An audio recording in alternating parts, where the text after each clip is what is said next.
This past Friday, June 24th, in the Dobbs v. Jackson Women's Health Organization decision, the Supreme Court overturned the 50-year precedent Roe v. Wade, allowing for immediate state-level bans on abortion. What philosophical ideas led the Supreme Court to overturn Roe v. Wade? Why were defenders of abortion rights unable to succeed in their defense? And what political options are available now for those who still want to safeguard abortion rights and individual freedom more broadly in America? Well, today we will be examining these questions and the reasoning behind both the Dobbs decision and the dissent, and discuss the path forward for individual freedom in America. Welcome to New Ideal Live. This is the podcast of the Ayn Rand Institute. Today we'll discuss the topic, the death of abortion rights in America, a postmortem. My name is Ben Baer. I am a fellow at the Ayn Rand Institute. With me are senior fellow Onkar Ghate and chairman of ARI's board, Yaron Brook. Welcome, Yaron and Onkar. Hi, Ben. So I said just a moment ago we'd discuss the decision and the dissent. I think we shouldn't spend quite as much time on the decision because we've done this already when this decision, the draft of the decision was leaked at the beginning of May. We did a podcast episode on this. You can look this up from just shortly after that, early May. It was called the Roe v. Wade. Sorry, it was the it was about the leak decision and how it was opposed to the rule of law.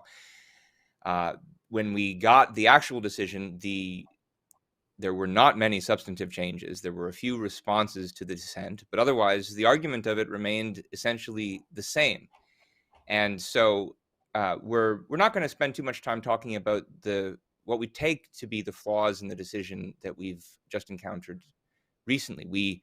The major criticism I think that we gave, and Onkar, if you want to add anything briefly on this, let me know, was that the decision basically emptied the idea of liberty of any meaning as it is given in the Constitution. It treats it as a kind of floating abstraction, a lot of hot air that has no concrete applications to our world around us today. So, Onkar, Yaron, did you want to add anything before we move on to talk about the concurrences or the dissent?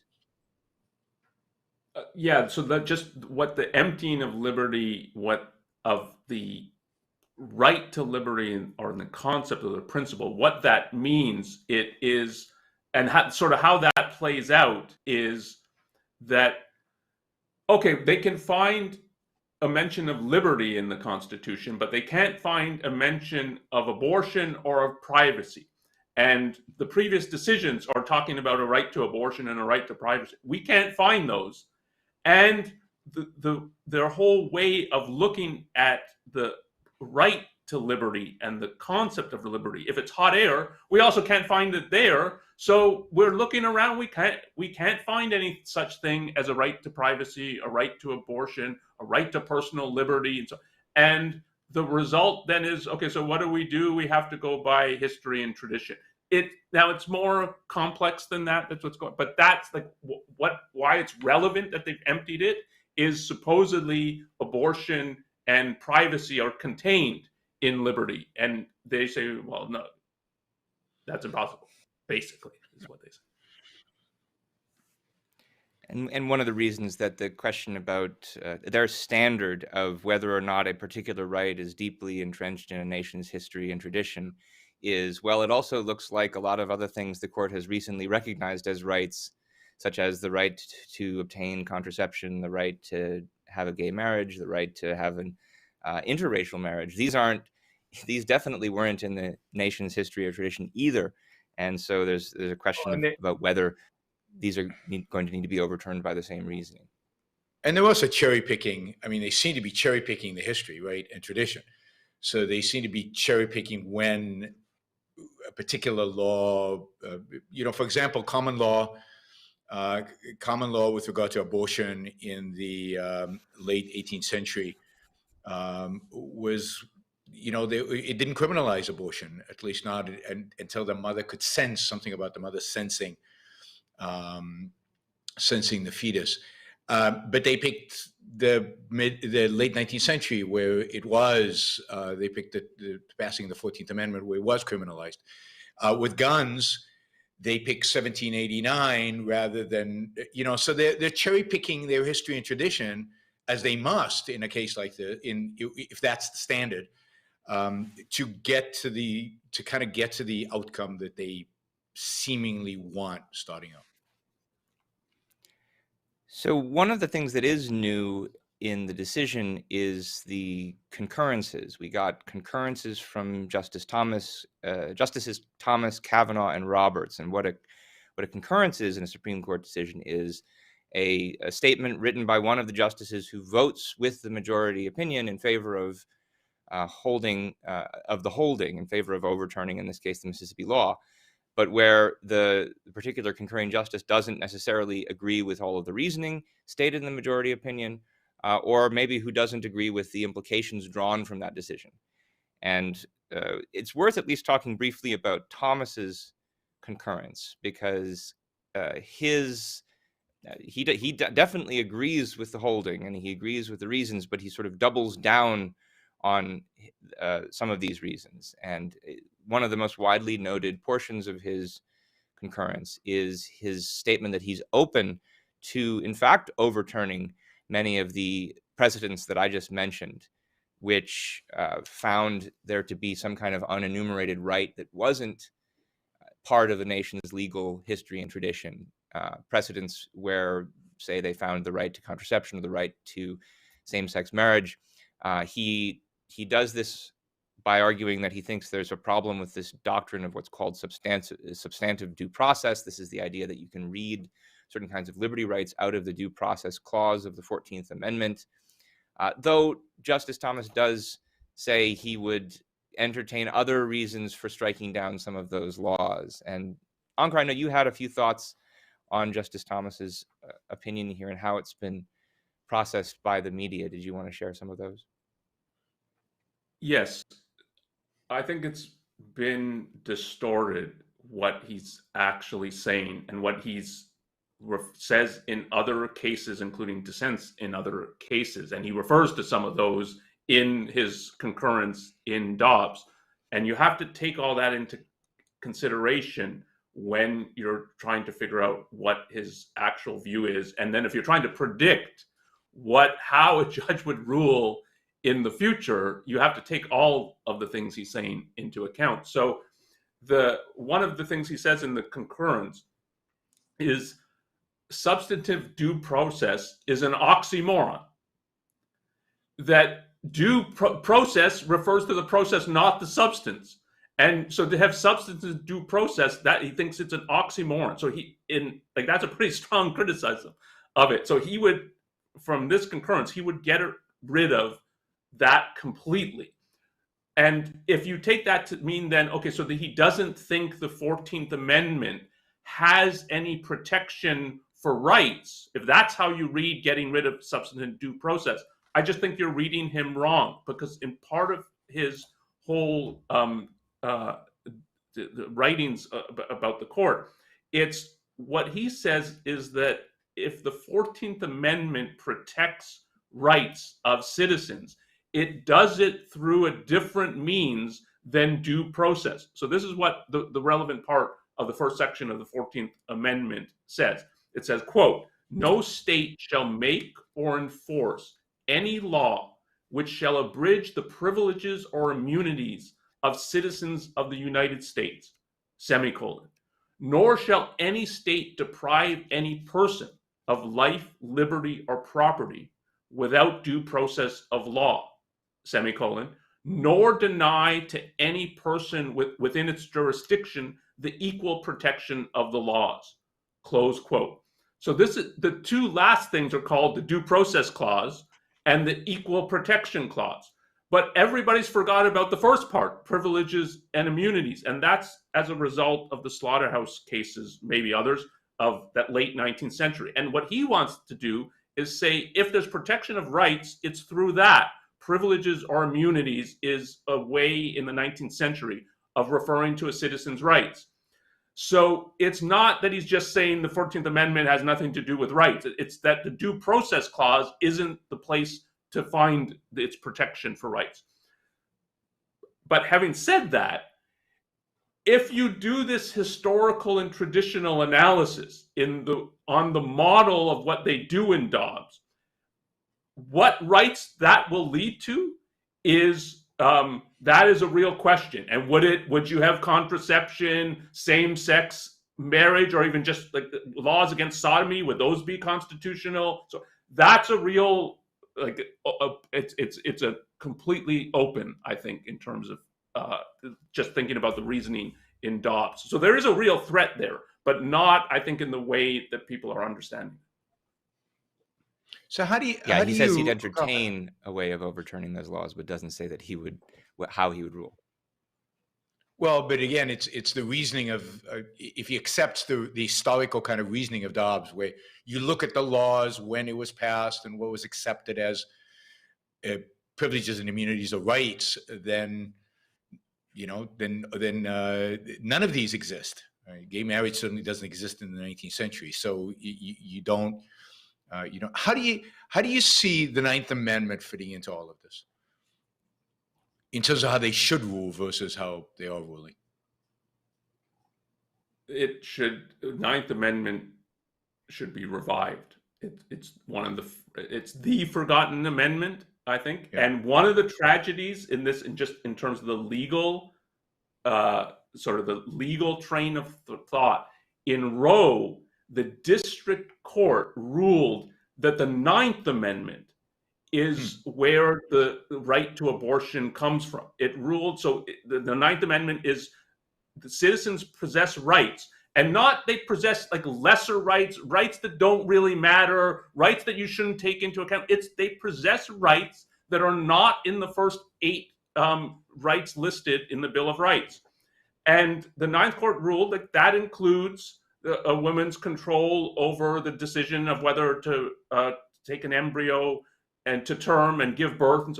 And Roe said it didn't reject that, but it said, the decision says, well, the Ninth Court finds it the District Court finds it in the Ninth Amendment. We find it in the 14th, or they don't even find. We feel, that's the language they use. We feel it's protected by the 14th, and that it would have been so much better if they had taken the District Court's view of this and said, yeah, they're right, it's in the Ninth Amendment. And what do you think prevents them from, I don't know if you're going to talk about this in your talk at Onkar, but what do you think prevents them from resurrecting the Ninth? Are they afraid that opens up, they have no idea how to deal with it because they have no real conception of rights? Does it open up a whole can of worms from their perspective because they can't delimit it? I think that is the fundamental worry. There are interpretations of the Ninth Amendment that it protects less than what it seems to protect. I think those interpretations are incorrect, but there are views that that you can't read it in a broad sense of thinking of it as how they talked about it at the founding, that there's natural rights, that it's protecting all of that. I think it is, but there are scholarly views that say not. But in terms of judges, I think yes. The ultimate worry is people, and unfortunately, I think the ultimate worry is then people would have too many rights. But isn't there some legitimacy there in a sense of the concern, because we don't have a good definition of rights, the concern then is you have a right to a job and you have a right to food and you have a right to, the kind of leftist view of rights. They're also concerned about that. Yeah. So it all boils down to not having a proper definition of rights. All right, Ben, so you should mention your book just periodically, just as a. Well, yeah, we'll definitely do that at the end. But if you're interested in what a proper conception of rights would look like, that you need to try to understand this topic. This is one of the things I talk about in the book, in why the right to abortion is sacrosanct. Maybe we'll flash the details about that up on the screen later. But before we move on to the dissent, do we want to talk about any of the other concurrences, such as about the Roberts concurrence? I think Onkar had some I could say a thoughts on word. that. I'll say a word about it. The concurrence is, I think he also thinks there's not a right to abortion, but we, the court, didn't have to rule on that in this case, that we just had to rule that the Mississippi law is banning abortion after 15 weeks. And we could say that that is, the Constitution does not prevent that, without saying there's no right to abortion and without overturning then Casey and Roe. So he's often described as a judicial minimalist. And I think part of that, I think this actually, he sincerely holds this position that law should proceed incrementally where possible. And here he thinks there was an incremental change that was possible, that you didn't have to disturb precedent in the way that the majority does. And I suspect, like just now reading sort of some of the conflicts on the court, some of the psychology on it, the Mississippi case was, when it was first heard, was not asking to overturn Roe. They asked for that afterwards. And I think that really upsets him, that the court, we took this case not on the premise that we're deciding if Roe has to be overturned or not. And then I think if you read the majority opinion, this is certainly my view of it, there's a glee in overturning Roe. Yeah. And that I think he finds really disturbing. And if you think of it, it wants it to proceed incrementally. And it's not just like this is a major change, but that they're sort of gleefully making this change. I think that he's also responding to that. And so he concurs. I think he concurs in judgment, but he would not have overturned Roe. He didn't think it was necessary to rule on this case. So I think we should start to talk about the dissent.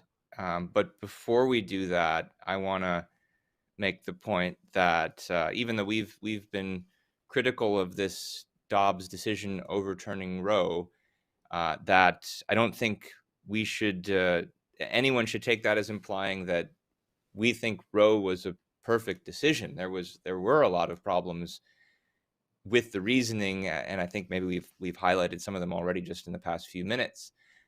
But that I don't think that even when there are problems in the reasoning in the case, you can still agree with the outcome of the case. And since there have probably been questions about this in our audience, it's worth pointing out that in addition to being a vocal supporter of abortion rights, Ayn Rand herself had a positive view of the Roe decision. And in spite of having problems with its reasoning, and it's worth putting up on screen the place where she says this is in her lecture, Censorship Local and Express, where she's analyzing some of the other decisions by the Supreme Court. And what she says there is, since inconsistent premises lead to inconsistent actions, it's not impossible that the present Supreme Court may make some liberating decisions. For instance, the court made a great contribution to justice and to the protection of individual rights when it legalized abortion. She's, of course, talking about Roe. I am not in agreement with all of the reasoning given in that decision, but I am in enthusiastic agreement with the result, i.e., with the recognition of a woman's right to her own body. And I would add here that I don't think that it's an accident that the result here was good, because among the mixed, inconsistent premises in Roe, the better one that was actually used to justify abortion rights was the ground of personal liberty, that the court explicitly makes reference to this via the 14th Amendment and others. And there's a question of did they appeal to the right aspects of the 14th Amendment and in the right way, and do they have this as a principled commitment? And I think the answer is probably no. But they're not justifying this on some collectivist grounds, for instance.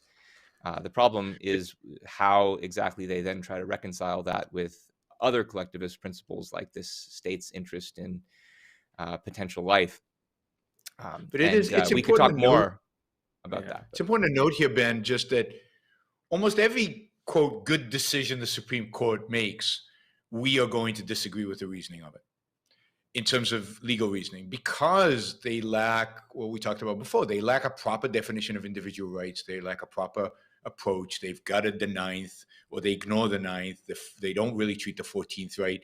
So anytime we're celebrating what looks like a pro-liberty decision from the court, we're going to quibble or have major disagreements sometimes with the reasoning of it. I don't think Roe is unique in that sense.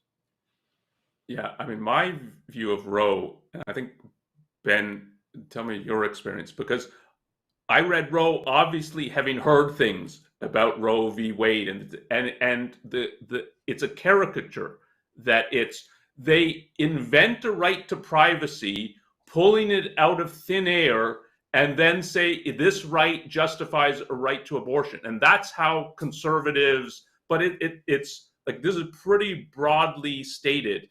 A lot of people say that they'll just, where do you get this right to privacy? If you read the decision, that is, you would fail a high school student if they gave a book report on the decision and said, oh, they just make up a right to privacy. That is not what is going on in the decision. And notice in the quote from Ayn Rand that you gave, Ben, it was, I'm not in agreement with all of the reasoning, which means she's in agreement with some of it. And she should be in agreement with some of it. As Supreme Court decisions go, I think this is one of the better ones. And one of the reasons that we're never going to agree with the reasoning, in addition to some of the things Yaron brought up, is there now exists contradictions in constitutional law. So until those contradictions are addressed, you're never going to get a perfect decision, because they're going to say some things and you're going to say, but doesn't that conflict with another decision here? And the answer is yes, it does conflict with it. And to achieve consistency would be a long-range project. But that doesn't mean you can't still think some decisions are better and worse. And Roe is much, much, much better than Dobbs. Yeah, when I first read the Roe decision some years ago, I went in expecting it to be worse than I found it to be. There is this brief reference to a right to privacy, which is certainly the wrong way to conceptualize the issue. Abortion isn't about keeping information secret from other people. It's about making a decision, an autonomous decision about how to use your own body. And in fact, there's probably, by my memory at least, there's more in Roe about personal liberty than there is about privacy. And in fact, the court stopped talking about privacy, I think, by the time it got to Planned Parenthood v. Casey, and mostly emphasized the liberty rights. That was also the major argument that the respondents were making in the Dobbs decision, appealing mostly to liberty rights. So yeah, I think it is a better decision than it's given credit for, in spite of the fact that there are these problems. So let's take a look at the actual dissent. And the way that I would summarize the dissent is that it reflects the mixed premises of Roe, both the better and the worse. And as we were just saying about Roe, the parts that are better than you might expect, even though this is coming from a kind of left-leaning progressive, the left-leaning progressive wing of the court. And I'll concretize this just by reading a passage from close to the beginning of the dissent, where they basically lay out their basic principles and preview the argument that they're going to give. And I think this is very good. Listen, they say, Roe and Casey were from the beginning, and even more now, embedded in core constitutional concepts of individual freedom and of the equal rights of citizens to decide on the shape of their lives. Those legal concepts, one might even say, have gone far toward defining what it means to be an American. For in this nation, we do not believe that a government controlling all private choices is compatible with a free people. So we do not, as the majority insists today, place everything within the reach of majorities and government officials. We believe in a constitution that puts some issues off limits to majority rule. Even in the face of public opposition, we uphold the right of individuals, yes, including women, to make their own choices and chart their own futures, or at least we did once. Now, I think you can certainly take these justices to task for whether or not they themselves have lived up to these principles in their other decisions. And even in the way they've worded this, they're hedging a bit. They're saying, we don't think that all private choices should be controlled by government, and some need to be off limits to majority rule. So definitely take issue with those quantifiers. But just in its overall spirit and sentiment here, I mean, this is on the money. Any thoughts about that passage, Onkar or Yaron, or related issues? Well, it is interesting, just in terms of the evolution here, that the right has become more of the putting the emphasis on majoritarian rule and on democracy, on the will of the people, and that the left is now making arguments about some rights are beyond the reach. So it used to be, at least, that the right used to argue that, oh no, we're not a democracy, we've got a constitution with rights, and they basically gutted that whole approach in the last few years.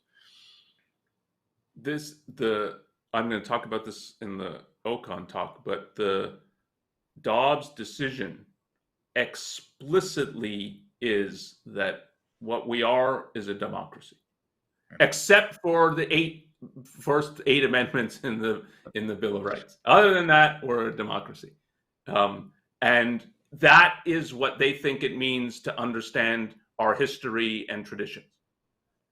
And you couldn't make this up. You couldn't make up that these are supposedly really learned people, and who are spending days and days looking at the history and traditions of the United States of America, and their conclusion is we're a democracy. In that, people talk a lot about Scalia, but Scalia, to a large extent, brought this into the discussion. This whole idea of what does the majority will. I mean, he's noted for saying that he thought ultimately individual rights were nonsense on stilts. I mean, quoting Bentham, and this whole approach. It's the Constitution is not there to protect rights. It's there to create kind of a framework for us, and we need to review it, but within the context of majoritarianism, within the context of democracy. It's really pretty. I mean, it's truly disturbing from the right that still verbally says how committed they are to the founders, how deeply they misunderstand the founders, and how deeply reject some of the fundamental premises of the founders. I mean, if you read Madison, how can you come away thinking we're a democracy, and how can you come away ignoring the Ninth Amendment? So it's truly, the evolution of the right legally is truly shocking. The image versus what they actually argue. Related to that, one of the things that I thought was better about this dissent is the fact that it makes a point about the founders, and that it's important that they put their foundational principles, the ones that were just mentioned in the passage I read, in general form, in order to provide guidance for the future, because they knew that they were founding a new nation, that it was revolutionary, that there was a future they couldn't foresee or only see dimly. They quote a line from Justice Marshall where he basically makes this point in one of the early decisions. So and they talk about how you can have general principles founded in constitutional principles which evolve over time but are still constrained by the founding principles. So it's not anything goes. Now, they don't provide a lot of guidance for exactly how they provide that constraint, and God knows these justices haven't understood how to exercise it themselves. But I mean, that's also fundamentally right, I think. And thoughts on that issue? Yeah, so let me say something just about the dissent in general. So when the decision came out, we had already read the draft, and we did a podcast on the draft about what it is. And the draft is basically, the actual decision is basically unchanged from the draft, except for there's a section that's addressing the dissent. And when I reread the decision, so since it's the same, it's rereading it. And I was pretty depressed, even though I'd read it and knew everything that was in it. But now thinking, this is the law of the land, and this is how the Supreme Court says we should look at the law. And when I got to the dissent, maybe it was that I had low expectations, but I did not expect much from the dissent. It is a forceful protest. Now, it's easier to protest than it is to write a majority opinion. So, and this is part of what you were saying, Ben. So it's easy to say, this can't be what our principles mean. And indeed, there's an element in the dissent of, you, the majority, don't even understand what a principle is. And they're right about that. The question of, do they understand what a principle is and how it should work in law and so on, that, like, when they're writing a majority opinion, they have to really deal with that, because then they're saying, this is how this principle applies to these circumstances and so on. And yeah, they're not good at that. So a dissent is easier than a majority opinion. But this is a forceful dissent. And just to start off, that one of the things they do is, we're not going to let you pretend that you're doing something other than what you're doing in this majority opinion. So very early on, what it says is that what the court is doing, what it's saying, what this decision says is, quote, from the moment of fertilization, a woman has no rights to speak of. A state can force her to bring a pregnancy to term. Close quote. That is exactly what this decision says. And then the importance of this quote, again, from very early in the dissent, quote, a state can thus transform what, when freely undertaken, is a wonder, into what, when forced, may be a nightmare. Close quote. And it has a lot of things like this. One of the things that's powerful about the dissent, it's the first time an individual is back on the scene. The majority opinion is criticizing Roe. Some of the criticisms are valid. A lot of the criticisms aren't valid. And then going through our history and traditions as one big collective. And there's never any talk about what about the individual. They only address the individual woman because the dissent brings it up. And it's discussed in the section that's added to deal with the dissent. And the dissent is focused on, you're stripping an individual woman of her rights that she previously had, and that this is an outrage. And they're right that it's an outrage, whether they could fully defend why it's an outrage or so, but that's part of what the power of the defense is. I wish, of the dissent, my wish, I don't think it's going to materialize.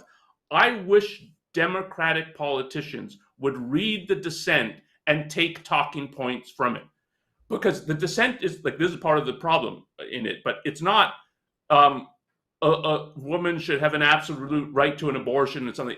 It's not that. But there's so many things that you could use from the dissent that would, properly used, I think, would win over a lot of Americans. Because it's not true that most Americans want to abolish abortion from conception. Yeah, I mean, the data is pretty clear that most Americans support abortion, at least in the first trimester or first trimester. So it would not be, a complete ban is not popular in America. And it's not even clear that it would achieve a majority even in what are called red states. A lot of Republican women are not as anti-abortion as many of their male counterparts are. Yeah, it's definitely true in Texas, where the polls consistently show that a majority of people do not want the kind of total abortion ban that they're about to get because of the trigger law here. Yeah, and they're afraid to speak up because the anti-abortion movement is so virulent and so hostile. It's very difficult. I remember I gave a talk once in Colorado Springs, very religious, And the first question I got was on abortion, and I came out, and shocking. I was so shocked. A significant percentage of the audience clapped when I finished, and it was all the women, and they were clapping while sitting down. They weren't making a big deal out of it, but it was truly enlightening to see how much opposition there is when they present themselves as a united front, but there really is underneath quite a bit of opposition there. I don't know if that's still true today. That was almost a decade ago. One of the other things I thought was pretty good about the dissent was the way it dealt with the issue of whether or not the Dobbs decision would justify overturning other precedents about personal liberty. It notes that the decision claims that it wouldn't justify this. It notes how the decision says nothing we say here should be construed as having any bearing on other precedents. But the dissent points out that the logic of the majority's decision really would have implications. That if the whole framework of reasoning is this idea that what's a guide for whether there's an unenumerated right is whether there were corresponding laws in the country's history and tradition, well, then that is your standard, and there was no real substantial history of protection for abortion rights in American legal tradition. That's the logic that the court is offering. The only stipulation that the majority makes for why it shouldn't have any implications is to say, well, but abortion's special because abortion concerns potential life, and these other precedents don't. And the dissent also, I think, helpfully points out that otherwise, the majority is trying to say that they're not expressing a view about the status of the fetus. And so this stipulation that it's different because of potential life is pretty arbitrary on their part. It's not consistent with the general line of reasoning, and it's inconsistent with the kind of neutrality that the majority claims that they are otherwise taking on the kind of moral philosophical issue here. Any thoughts on the issue of how the dissent deals with these precedents? Yeah, I think you're right that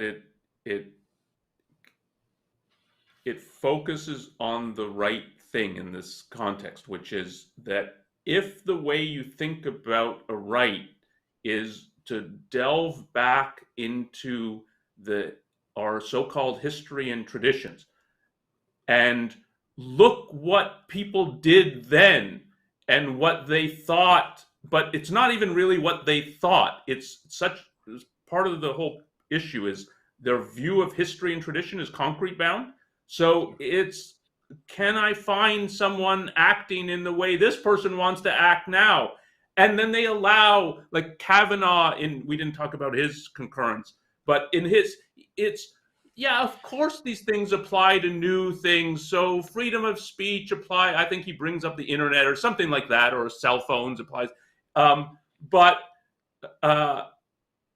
that's the extent that they allow something new. And this is in the majority opinion. But abortion's not new. It's been going on all the time. You can't say it's new. And look what people did when and they rightly say, if this is how you understand rights, all kinds of rights, and it's not actually even unenumerated rights. It's the enumerated right. If this is how you think of an enumerated right, various decisions of the court are also in jeopardy. If what it really means to understand those is to do this kind of historic tradition analysis of what they're doing in Dobbs, if that's what it looks like, there's a lot of things in jeopardy. It doesn't mean they'll overturn, and this is where the stare decisis issue comes in. It, in effect, so there's disagreement basically on everything from the dissent and the majority. The majority's understanding of stare decisis, I think there'll be many cases where, because they don't want to overturn it, they'll say stare decisis makes it that we can't overturn it, even though our method would lead to its being overturned. So it's not that everything will be overturned, but the dissent is right that if you use this method, a lot of things should be overturned. Yeah, this plays right into the subjectivism, which is inherent in both sides here. They'll do what they want to do, and they'll find reasoning to justify what they want to do. And if they decide not to overturn something, they'll use the precedent, and if they decide to overturn it, they'll overturn it. There's no principle guiding them other than maybe some bad principles related to a political or religious agenda that some of these justices have. Yeah, I mean, that's one issue, Ben, that you wanted to talk about questions about the legitimacy of the court. And this is one, you can bring up others that you think are important, but one is the court now functioning of, we've got a conclusion, let's find an argument that justifies it? And that was part of the criticism of Roe, in effect, that they want to protect abortion, so they invent a right to privacy. As we've talked about, they did not just invent a right to privacy, but you can have some concern about that in Roe. I don't think in the end it's legitimate, but now with this decision, that since the whole appointment process, so much focus on Roe v. Wade, and some of them said, at least it would take a lot for us to overturn. And they overturn it now at the first chance they get over the objection of the Chief Justice. And so one of the issues about the legitimacy of the court now is that okay, they've got conclusions and now they fish around for arguments that justify them. And that's not what it means to follow the law. Well, and you know, it used to be that there used to be judges that you weren't sure how they would rule on a particular issue and who changed over their career, who started in a particular position and moved over time. You don't get a sense of any of these judges, both left and right, are going to change on anything. You know, maybe Roberts, maybe he's the only one, but they're not open. They're not looking at these cases fresh. They seem to have a political agenda that that motivates everything that they do. And in that sense, I don't know the history of the court that well, so maybe this is wrong, but it seems like this is the most politicized Supreme Court ever in terms of rigid ideological stance. They know what they want, and there's really no debate and discussion going on about really the constitutionality. They'll find what they need to find in the Constitution if they have to get there. At least that's my impression. And say, you know, we should talk to somebody who has maybe knowledge of the history if it's been this bad. Well, I mean, last thing that I wanted to. Oh, go ahead. Go ahead. I think it's certainly around the New Deal, it was this bad. Yes, that's right. In the New Deal, but in New Deal, in a sense, it was explicit, right? I mean, FDR said, "This is what I'm doing, right? This is an agenda. I need to get it passed. I'm going to pack the court in a sense with these people." Here, they're still pretending that this is not the case, but it's just as bad as the New Deal, and this time the right is doing it, and it's doing it for all. You know, Ben looks a little skeptical. No, I'm just thinking of the next thing we should discuss. And okay. let's. I think we should move on to the problems with the dissent at this point. In spite of some of these better points, and there were a few others that I didn't get a chance to mention, there's definitely still some significant shortcomings in this dissent. I think the biggest of them is just that it really gives away the game when it concedes, as of course Roe did, that there is a state interest in potential life. And it thinks that it argues that Roe effectively balanced the state's interest in potential life with the state's interest in personal liberty. And then, you know, if you're going to try to balance those two, you've got to come up with some mechanism for doing that. The one that Roe came up with was viability. They said, if you allow abortion rights up to the point of viability, then you're at least allowing for personal liberty until that point, and then thereafter the state's interest in potential life takes over. And of course, this viability standard, which is a subject of relentless criticism by the majority opinion and by the petitioners on this issue, because it is a pretty arbitrary standard. And the Roe never really justified it to begin with. The dissent never really justifies it. It doesn't answer numerous arguments against it, including that viability changes with technology, it changes with the availability of healthcare in a particular region of the country, and so what would count as viability in one place and time would be different. And so it's not a very objective standard, and yet they need some standard like that to pull off this balance. They don't seem to have one. They don't want to propose a different standard. So it's very weak in that regard. And the initial pragmatism of the decision buries its way into this dissent, and it ends up making the dissent a lot less principled looking than it could have. Thoughts on this aspect of their argument? Yeah, the viability standard you can in the end defend, and it's true it is hard to apply. But on the other hand, given a lot of the standards the court uses for various things, that this is hard to apply in comparison to those other standards in other areas of law, including just the scrutiny. So there's strict scrutiny, intermediate scrutiny, lower scrutiny, and that like there are guidelines for how to balance, and the idea the competing rights versus what the state wants to do, and the idea that like these are easy to apply is not true. So from that perspective, that there's something especially defective about the law here, because that's part of what the majority opinion saying this has to be overturned is this is completely unworkable. Nobody knows what to do. That I think is untrue, and the dissent says that it's not what the case history shows. But on the other hand, yeah, they can't defend it. They give.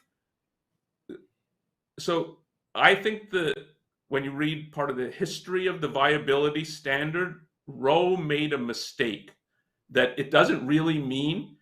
Roe talks about viability as, I think, what it means, but it's not what it says. What it means is so take a premature birth.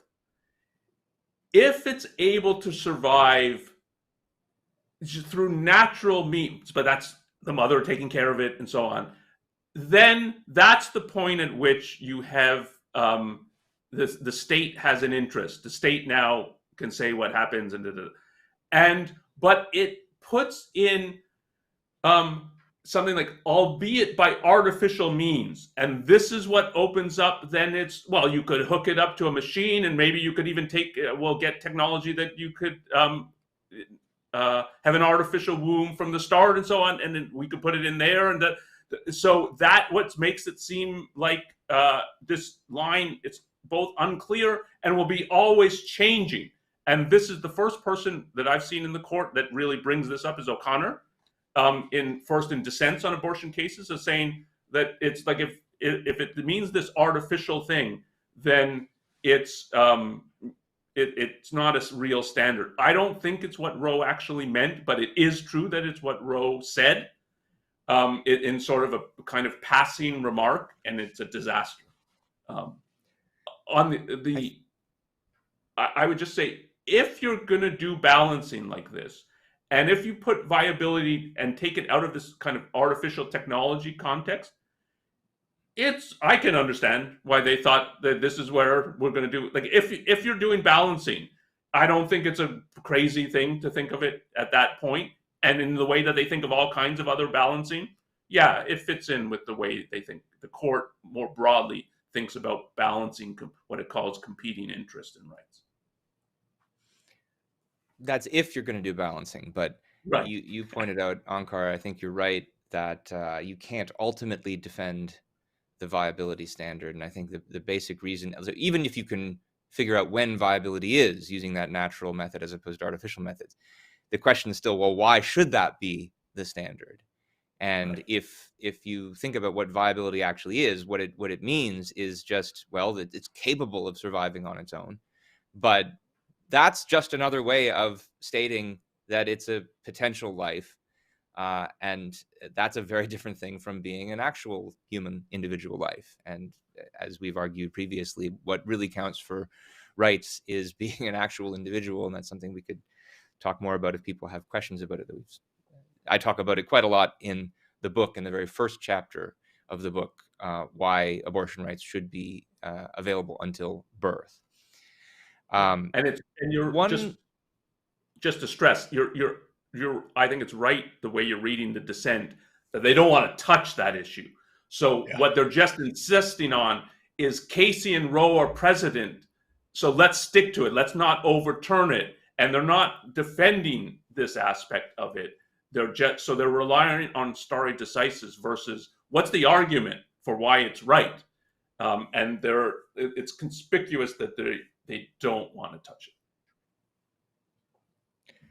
On the issue of precedent, the other major problem that I see with this dissent is that when they are talking about the issue of when it's okay to overturn major precedent, when they're talking about the issue of stare decisis and why they think stare decisis should be maintained here, the Roe precedent, Roe and Casey should be maintained, they offer two examples of previous cases where major precedent has been overturned, where they think it was justifiable to do it. And then they try to argue, well, this is not like that. The two cases are, one, Brown v. Board of Education, where I think that they've got a pretty good argument for why it was good to overturn it. And the majority agrees with them. And we could talk more about whether the majority has the right to do that. But the other major example of an overturned precedent that they give is Lochner. They talk about the role of West Coast Hotel in overturning the Lochner decision. And this they see as a model of overturning a major precedent. And the big problem here is that if you care about the constitutional principles that this dissent says they care about at the very beginning in the passages that they quoted from, if you really think that liberty means more than is explicitly enumerated, if you think that the founders gave us general advice for the future with general concepts that could be applied to many specific cases, well, then the Lochner court's decision was right, and it shouldn't have been overturned, and you shouldn't be citing this as an example of a great thing to overturn. And just for those who aren't aware of what this case was about, the Lochner case was late 19th century case, maybe it was early 20th, about economic liberties and about regulations on a small business owner. And the court initially found that the regulations were unjustifiable because they infringed on Lochner's freedom of contract. And this, by the time you get to the Great Depression, New Deal era, and there's an impetus for all kinds of new economic regulations, the court decides, no, Lochner was wrong. We're going to overturn that decision because we can't just read our ideological preferences for free market economics into the meaning of the original intent of the founders. And so you can't assume, you can't read into this Constitution substantive principles of economic freedom. Well, that's exactly the argument that the majority is making now in Dobbs. And they do so explicitly by talking about why Lochner, in their view, was bad. And so if you're citing that as an example of a great idea, of a great case to overturn and what proper overturning of precedent looks like, I think you're really giving away the case, because there was no substantive unenumerated economic liberty that they could find in the tradition of the country in its laws. So if the Lochner decision should be overturned, then so should Roe, I would think.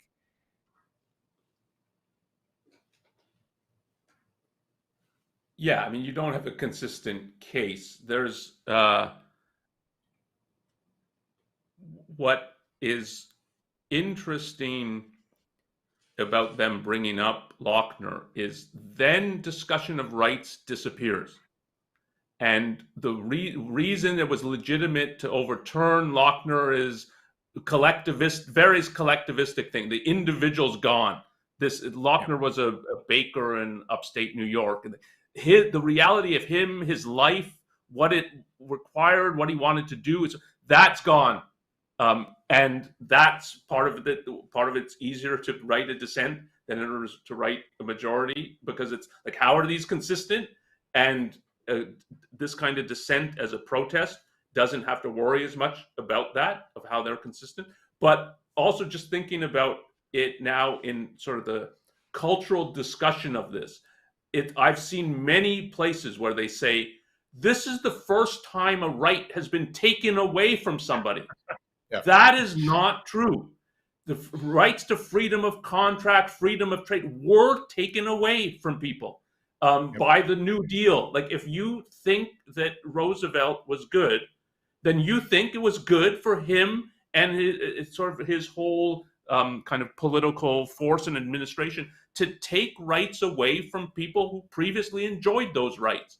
And that it's important to know that history just from a cultural perspective. It is not the first time rights were taken away, but also the law. I'll talk a bit about this in my talk on Saturday, that the Lochner issue haunts this from Roe. So it's not just here.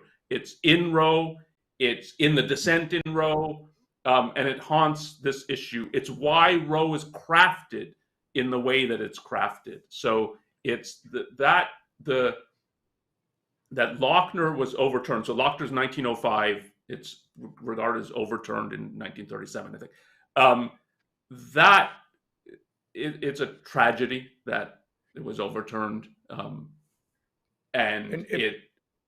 This is part of this is what when I said earlier that the Supreme Court law now has it has major contradictions in it, so you can never get a decision that is that you can think of like, is this really consistent with other things we've said? So Lochner then it's overturning.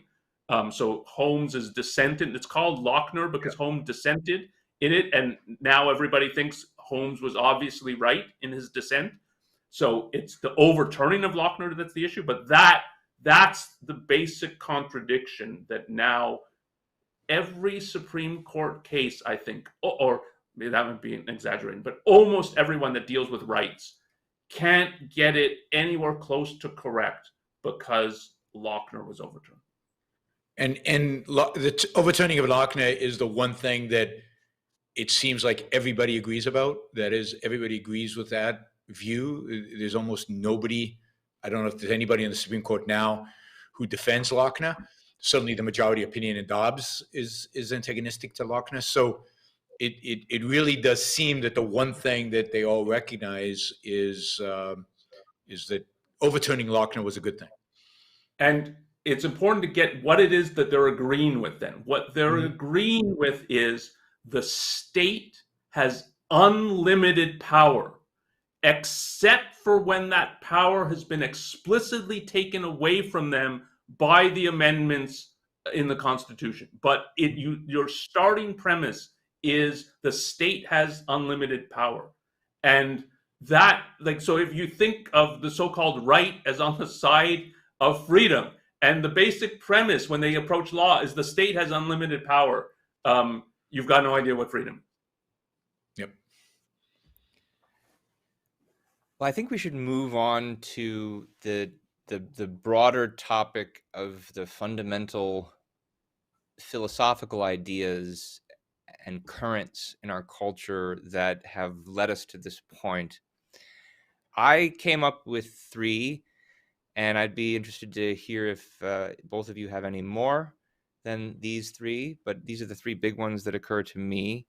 And feel free to add anything about any of them as I go through them. But the first is the way in which our culture is just saturated by the religious morality of selfless service and sacrifice. It's clearly poisoning both sides of the political spectrum and both sides on this decision. So on the one hand, you've got the majority opinion, which, as we've just been discussing, takes it for granted that anytime you come up with a state interest in helping somebody or something, that's justifiable, just obviously and on its own terms. And so if the state is interested in helping out fetuses, if it's interested in helping out potential life, that gives it a reason to do it, as long as it doesn't violate one of the very specifically enumerated liberties.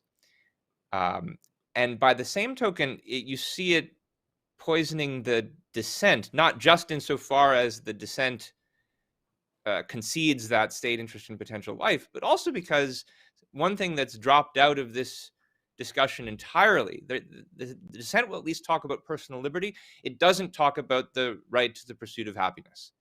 And so, and generally in the abortion debate, what you mostly get is stories about terrible situations that women can be in because of rape or incest, and how they need to be able to get out of those, which they're of course right about. But there's underemphasis on the much more common and more ordinary cases of abortion where a woman gets it because she doesn't want a child. It's not the time in her life for it. Either she doesn't want a child at all, or she doesn't want it now.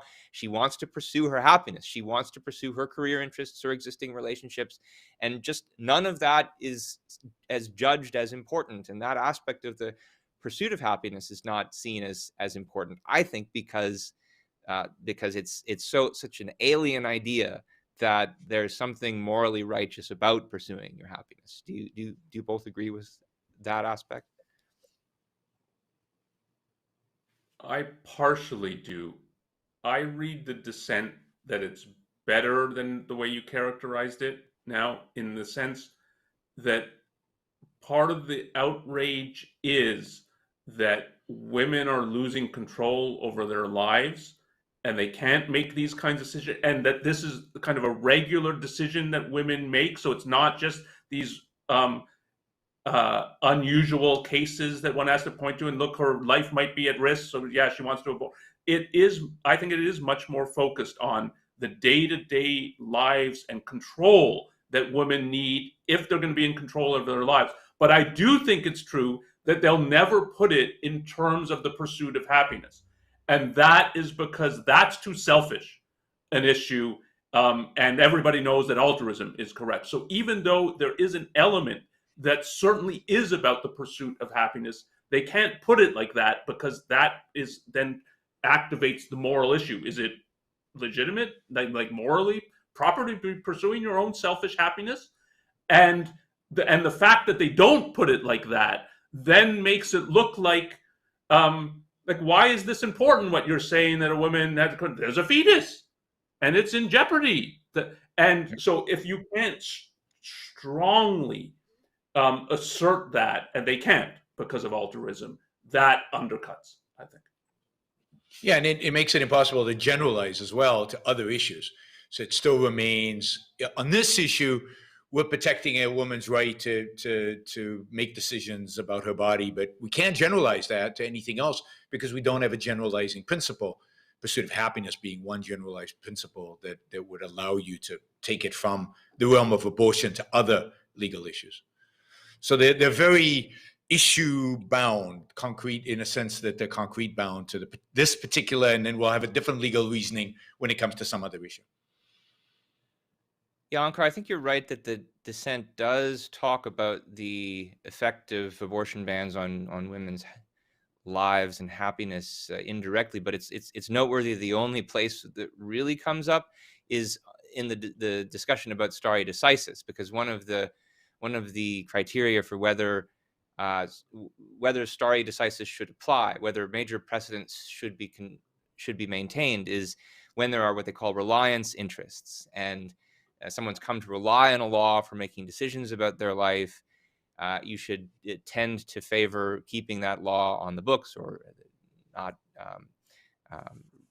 And so they argue persuasively, I think, that the majority opinion is far too dismissive of the reliance interests. The majority calls them intangible because they're not like legal contracts that have been signed.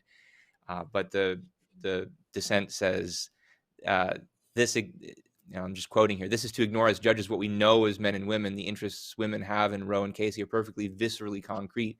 Countless women will now make different decisions about careers, education, relationships, and whether to try to become pregnant than they would have when Roe served as a backstop." So they're good on that. It is ridiculous that that's not tangible, but it's not framed. It doesn't come up in the question of what's the constitutional basis for the right, and certainly not the right to the pursuit of happiness. One of the other big philosophic premises here that I think is at work in undermining abortion rights is collectivism, which is, of course, related. The reason that it's taken for granted that a state can have all these kinds of interests as long as it doesn't infringe on explicitly enumerated rights is, I think, as you mentioned, Onkar, the kind of collectivism that comes out of the New Deal. If there's some group of people who you can benefit, in this case, if it's the interests of fetuses, well, that becomes a basis for collective action on the part of the state. Even you don't see this so much in this particular dissent, but in the discussion about abortion generally speaking, rights are treated more as group interests rather than claims of individuals. You see abortion is treated as a kind of claim on behalf of women as a group and not so much as individuals. And I think one implication of this is when you think of rights that way, when you don't think of them as rights that we have in virtue of being individuals, you end up losing sight of the fact that rights are fundamentally about the ability of individuals to disagree with each other, to separate, to disassociate. And that then makes you lose sight of the fact that individual rights apply only to individuals, as opposed to fetuses who are fused physically to the women and in fact a member of a collective and not real individuals in their own right. What are your views on how the role of collectivism versus individualism plays into this debate and decision?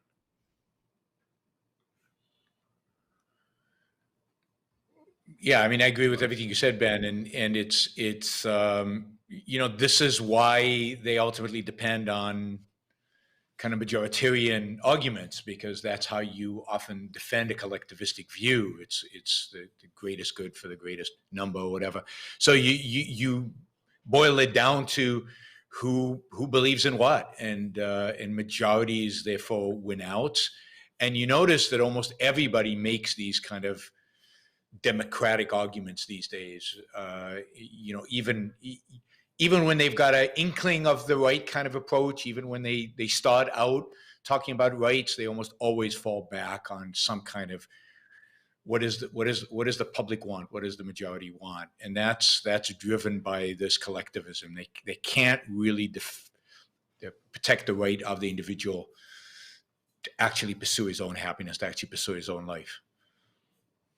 It's very interesting that when you look at the response on the part of the left to the Dobbs decision, that even though the dissent is saying there need to be rights that are untouchable by majorities, still the left says the court's being undemocratic because a majority of people disagree with this decision.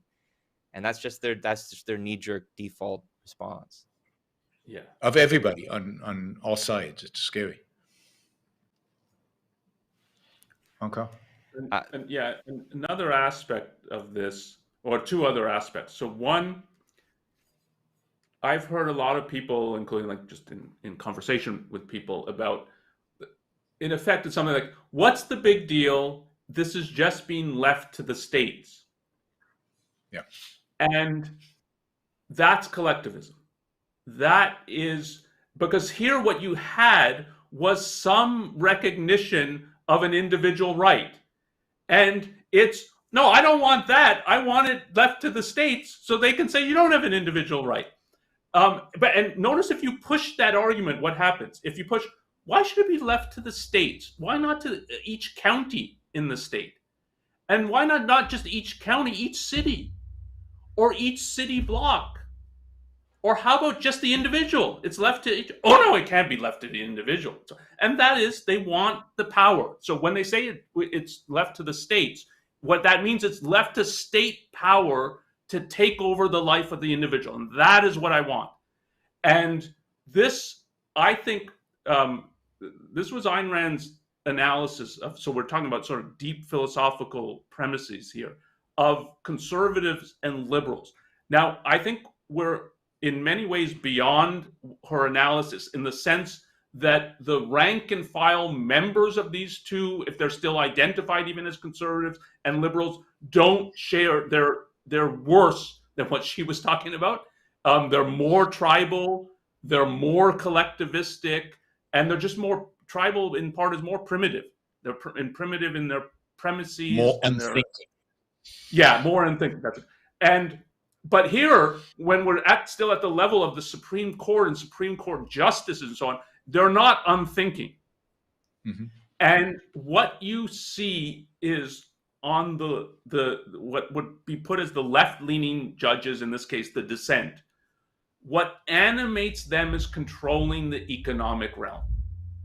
And Ayn Rand's view was like they both have a mind-body split, and they want to control what they think is the important element in life. So the liberals think the important element in life is the material world, production, money, economics. So don't you dare tell us that you've got rights here that we can't control. Don't you dare tell us that a baker who wants to hire someone and that person wants to work more than 60 hours, don't you dare tell us we can't override that, because that's what they want to control. And part of the Dobbs decision, there's a glee in now finally the state has control over abortion. And that is what they care about. But care about here means what they want to control, what they think is the fundamental in life, and therefore they want to control it, is the so-called spiritual realm and its sex, and that's what animates them. And you can see, like, they're animated by, we finally get to overturn Roe and take away these rights. And why these rights? And it's because it's on the side of the mind-body split, of the so-called soul or the spiritual. That's what they think's important and we want to control. And they're allowed. But what I think is worse even than what Ayn Rand identified is that today both sides want to control both. And there might be exceptions with abortion. The left is better, but the left has abandoned its defense of free speech, for example. And the right has abandoned its defense of economic liberties, or any kind of defense of economic liberties. So the conservative judges are so eager to mention positively the overwriting of Lochner is truly shocking, and suggests that they don't care about economic liberty either. That both sides now, while it's true that the right still emphasizes the spiritual more than the material, and the left the opposite, they both want to regulate everything. They both want to control. And in that sense, I think both left and right have become so much more authoritarian than they were in the 1960s and 70s when Ayn Rand was writing. And that, I think, is what should really, really scare people, is the extent to which both sides now view state interests as the ultimate, and they want to embed state control over the individual. They want to legitimize that in every aspect of our lives.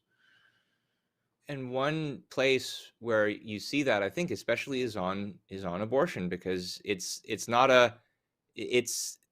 example of controlling both the realms of the material and the spiritual. This is talking about a woman's control over her body. There's nothing more material than that. The material realm is normally what you think of as the economic realm, and that's what the right doesn't want to control, but here they do. And you can't really separate mind and body anyway, so it's no wonder that it part of my point is that the right wants to control the economic realm as well now. That's gone. Right. That idea. Exactly. And the left wants to control the spiritual realm, with exception maybe of abortion, because they've given up on free speech and things like that. So it's a really, really scary times. Yeah. So this is part when I said her analysis is, in most ways, it's no longer appropriate. We're past the point at which this analysis applies. I think the Supreme Court is the last vestiges of this that we're seeing it, but it's untenable. So it is like you can't, and even in the dissent. So Ben, you were putting it a few times. They concede the state interest and so on. I don't think it's a concession. I think it is. Yes, of course, the state has an interest, and even in certain ways, it's a ratcheting up, and that's what happens. I think from Roe, that gets ratcheted up. One of the things in the dissent, it's now, there's a quote, an exceptionally significant interest in disallowing abortions in the later phase of a pregnancy, close quote. And it goes on to add things to that. So now it's not just an interest or a compelling interest, but compelling is a kind of term of art in law. It's an exceptionally significant interest, and don't you dare say that we don't say the state has such an interest in abortion. Like and that's not a concession; it's worse, unfortunately. Onkar, can you say something about? I'm seeing confusion on the chat. Can you say something about why state rights and leaving it to the states is collectivism? So the concept of states' rights is collectivism. A state does not have rights. A state, so let's put it as a government, but it's whether it's a federal government, a state government, a municipal government, on the American conception, has only those powers which are granted to it by the citizenry. But the citizenry can only grant those powers to the government that it's legitimate for a citizen to grant. Like, I can't grant the government the right to enslave you. And I can say that I've done that and so on, but that is not the American conception. It's not your power to grant to government, or to delegate is the better term. It's I'm delegating the enforcement of my rights to government. And you can only delegate the enforcement of your rights if that really is a right of yours. So a state, it's not just the federal government that has, in the American conception, has enumerated powers, and if it hasn't been granted this power, it doesn't have it. Every government in the American system is like that, and certainly after the Civil War, it has to be thought of like this. So leaving it to the states, yes, if what the state is doing is protecting rights, there are certain things that it's proper at the state level, just at the municipal level. But what the government has to be doing is protecting rights. Here they want to give it, and explicitly, they want to give it back to the states. So, and this is what was good in the dissent. What this judgment says is the woman has no right to abort, and we're giving it back to the states so they could exert total power. Yes, we know, unfortunately, that some states like California won't prohibit abortions. We wish it would. I think that's implicit, actually, in the decision. Yeah, we know, but the ones that want to do that, we're giving you back the power to do that. And that is not a respect for rights or the individual. I've seen this issue discussed by various people who say, what's the big deal if we leave this to the states? Who will concede that there are certain kinds of things the states shouldn't be able to do. They'll say, yeah, of course, 14th Amendment was there, because of Reconstruction and gross violations of the rights of minorities, and there shouldn't be slavery, but abortion's different. And it's not that bad. It's not that bad for states to enforce bans on abortion. And on that point, I really want to push back, because let's not forget that the 13th Amendment is an amendment against involuntary servitude, forced labor. And I don't think you can get anything closer to forced labor that is now going to be permitted in our country than bans on abortion. That's what it is. It's when a woman is forced for 9 months to carry a fetus and then to give birth to it, which is a pretty tortuous procedure, if not, a forced surgery, C-section, then I don't know what forced labor would be. And the arguments to say, well, she consented to it because she had sex, are bogus, because that's not what she consented to. And the fact that she may have been using contraception anyway is one of many signs of that. So you can't say this isn't anything as bad as slavery. Slavery was worse, but this is 9 months of that. Mm-hmm. So I think we should start to wrap up by talking about the future and what is the way forward on this topic. The way I like to think of it, and tell me if you agree or disagree, is that even though Roe was a good result, because of the fact that the reasoning in it was flawed, because it involved so many mixed premises, and because even the dissent that we see today involves many of those same kinds of mixed premises. Even though it was a good result, the judges didn't really earn it, and the public doesn't really understand it. And so the only real way forward is philosophic change that helps people actually understand the concept of individual rights, but that's going to take a while. And so in the meantime, what is the most realistic expectation for those of us who still want to defend and safeguard abortion rights in some meaningful way? I have some thoughts, but I'd like to hear what both of you say first.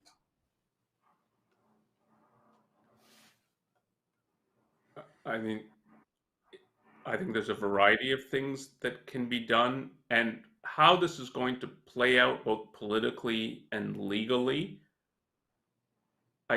Certainly to me, it's not obvious how it will play out.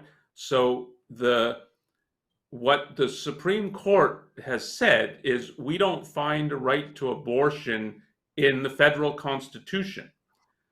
That doesn't constrain the Supreme Court justices of various states for saying, but we do find it in our state constitutions, and they have references to liberty and so on. And just because this is how we now have what would be called an originalist majority in the Supreme Court, so this is how they analyze things. That doesn't constrain the Supreme Courts in the various states. So I could see some decisions happening in some of these, cases being brought and decisions happening where they say, no, our constitution, our state constitution does protect a right to abortion. It'll still be a kind of balancing. You might get something like Roe or Casey or so on, but I could see something like that happening legally. And for the kind of legal activists and so on, I think that is one strategy to take. And on the political level, as I indicated before, I do think this is an issue that if the Democrats approached it correctly, now I don't mean they will not approach it at all correctly from a philosophical issue, but if they approach it from a woman has to have some kind of right to end her pregnancy and have an abortion. Yeah, it's limited by these other things, but you can't be that from the moment of conception, or the Dissent puts it, the moment of fertilization, she doesn't have any such right and so on. And this is what these yahoos on the other side are saying and so on. Are you really going to vote for them? Like that, if done right, I think is a winning political argument in many places, including in some red states. And so on. If you could do it in all kinds of incorrect ways, and I would bet that the Democrats will do that, but so as a way forward, you could get some better people who will, I think, only find a home right now in the Democratic side of the aisle, who could make arguments that would have an impact here in terms of representatives in government and what their views are about the legality of abortion. And it has an impact. That has happened. In Montana and Kansas, there were state Supreme Court decisions that codified rights to abortion based on the state constitution. Now in Kansas, they're going to have a referendum coming up soon where people decide whether or not the court was right about that, whether or not to amend the constitution. So that'll be an interesting election to watch. And there are a number of referendums, I think, being proposed around the country now, and there are going to be more, I think, that try to codify this and try to bring it directly to the people rather than just have it as the representatives. But it's also going to be relevant in federal elections, because it is true that Congress could pass a law. And of course, one of the first things that some Republicans said after Dobbs was, okay, well, what we need now is a federal ban on abortion. And if Republicans get 60 senators, and if they win the House and they get 60 senators and they have the presidency, they could pass a law that just bans abortion from conception, across the entire country, and that would create it would be interesting to see what kind of response that would get. So this is, again, a talking point, I think, for Democrats. On the other hand, the flip side, of course, is Democrats got 60 senators and everything. They could pass a law that legalized abortion across the entire country. So this is going to play out in the federal election. I think that Republicans are more likely to get 60 senators than Democrats are in the foreseeable future. I think the Democratic Party is in decline, but not everybody sees it that way. But it's going to be. This is going to be fought out politically. It's going to become a major issue. If the Democrats are smart, this will become a major issue. As I agree completely with Onkar, if they position themselves right, they could attract a lot of voters that typically wouldn't vote Democratic because of this one issue. I think again, a lot of women who are independent, a lot of women who are even Republican. I think this is an important enough issue for them that they might vote Democratic. It'll be interesting to see what happens in the midterms this year, the extent to which Democrats make this an issue, to the extent to which voters care about this issue. It's going to be fascinating to watch. It's going to be scary and unpleasant in many cases, but it's going to be fascinating to watch. I do think that federal legislation, one way or the other, is pretty unrealistic at this point. And that's if you take the court at their word, because the argument they're making is that the federal government has no role whatsoever in regulating or or recognizing a right on this issue. Kavanaugh especially is explicit about this in his concurrence. He says there shouldn't be a federal right, there shouldn't be a federal ban. And so if we take them at their word, they would strike down either of those pieces of federal legislation. Now, I don't know if we should take them at their word. Maybe. I don't take them at their word, because we saw with Dobbs that their word is meaningless. I mean, they said specific things to specific senators and to the committees when they were nominated that they've obviously lied about. So I don't take them at their word, but that would be interesting. I know, Onkar, you wanted to say something on this? Yeah, so I don't know. It would be better to talk to someone, a lawyer, and Yep. who does constitutional law in regard to this. The dissent brings up, and I'm sympathetic to this, the idea that this is just now left to the states. The dissent, in effect, says that's BS, and I think it is BS. I'll talk in my talk about the basic reason. Unfortunately, I'm pretty pessimistic about this. That I think there's a whole. This is an animating issue for these people who want to enforce their views at the point of a gun. There's a long strategy here. I think this is the first step. It is not the last step in the strategy. And I think the strategy is at a federal level as well as state levels. But just leave that aside. That's a teaser for the talk on Saturday. On what basis would they overturn legislation, federal legislation on this? So if the Democrats do it and say there's a right to abortion, they tie it to health care and so on, the view is, yeah, of course the government can control health care. And so what are we going to strike this down on? And from the other side, if they enact it, but this connects to what I'll talk about in the talk. They won't say the Constitution prohibits a federal ban on abortion.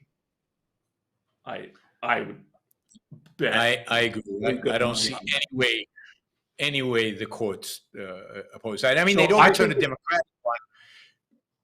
The right would overturn that because maybe, well, but they would never. Yes, they will overturn a Democratic one, but not for obvious reasons, I think. Or yes. I mean, they're sort of obvious, but what was I going to say?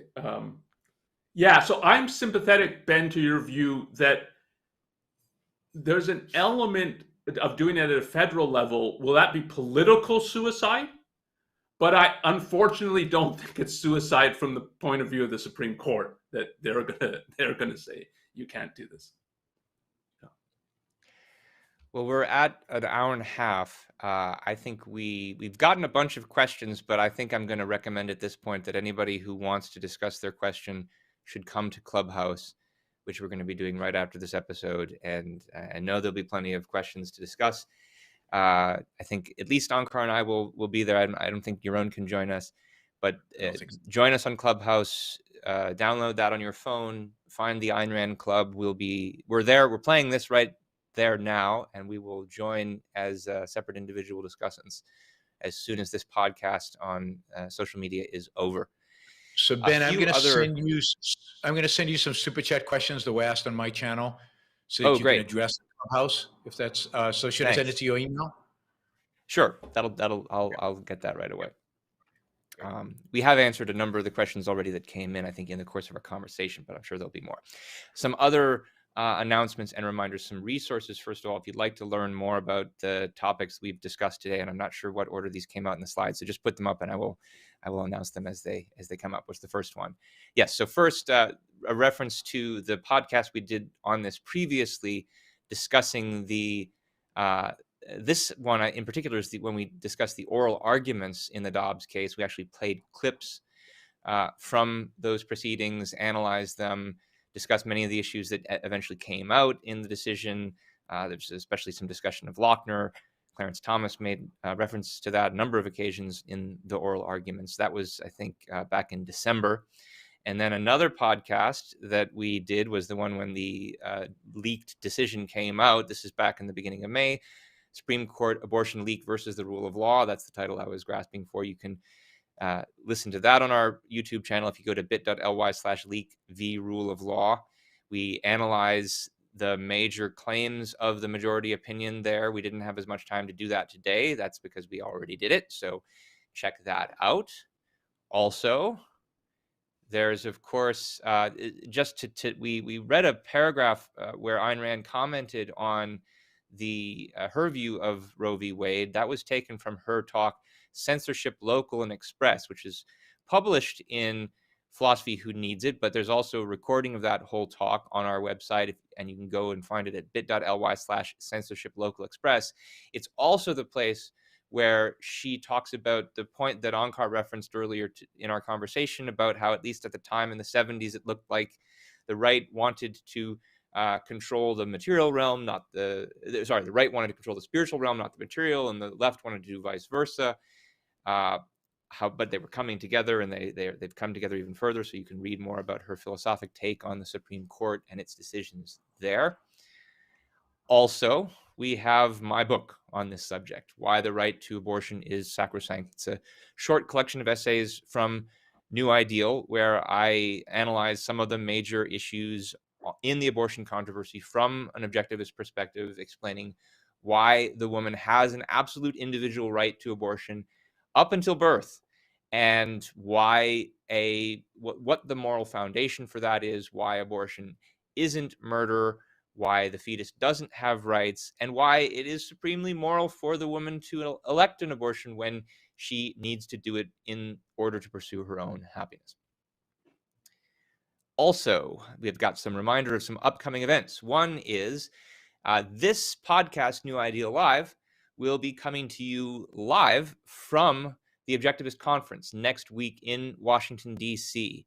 Onkar and Yaron and a number of others will be participating in a panel on America's political culture. Now, this will be on the usual day, Wednesday, July 16th, but it will be at a different time than usual. I believe 1 hour earlier than our usual time slot. That's to accommodate the schedule for OCON. This will be actually a lunch that people can attend live at OCON, and the people who attend the lunch, and I think you can still buy tickets, they'll get first dibs on asking questions on this topic. But we'll also be broadcasting this online, and we'll be looking at online questions, though they won't get first priority because the people paying for the lunch will get that. Another item to mention from OCON is the talk that Onkar will be giving, which we've referenced a few times now, called Dismantling Roe. Now, I don't yet know how soon this is going to be available for you to watch as a standalone video. There's a number of different things that are in play there, but at the very least, you can watch this if you get a pass, a virtual pass for the OCON conference itself. And if you go to ocon.aynrand.org, you can find out how to get that virtual pass where you can watch Onkar's talk among many others. Yaron and I are also giving talks at the conference. What else do we have to remind people about? Well, just the usuals. If you enjoyed this and you'd like to follow us in the future, if you're watching on YouTube, be sure to subscribe to the channel, click the bell to get notifications. If you're watching the recording, leave a comment, like, share. That helps boost this podcast in the eyes of the algorithms. Same thing if you're watching on Facebook. Like, share, comment. And as usual, if you have questions about things that came up or you want to suggest new topics for the future, please send us a good old-fashioned email at newideal@aynrand.org. We answer all of these, and or at least most of them, and we definitely consider suggested topics for the future. All right. Well, thank you so much, Onkar. Thank you, Yaron. This was, I think, the discussion that we all needed to have. And I'm sure we'll be having it in the future, including on Clubhouse, where we are about to go. So thanks, everyone. Thanks, Ben. Thanks, Ben. Bye-bye. Bye.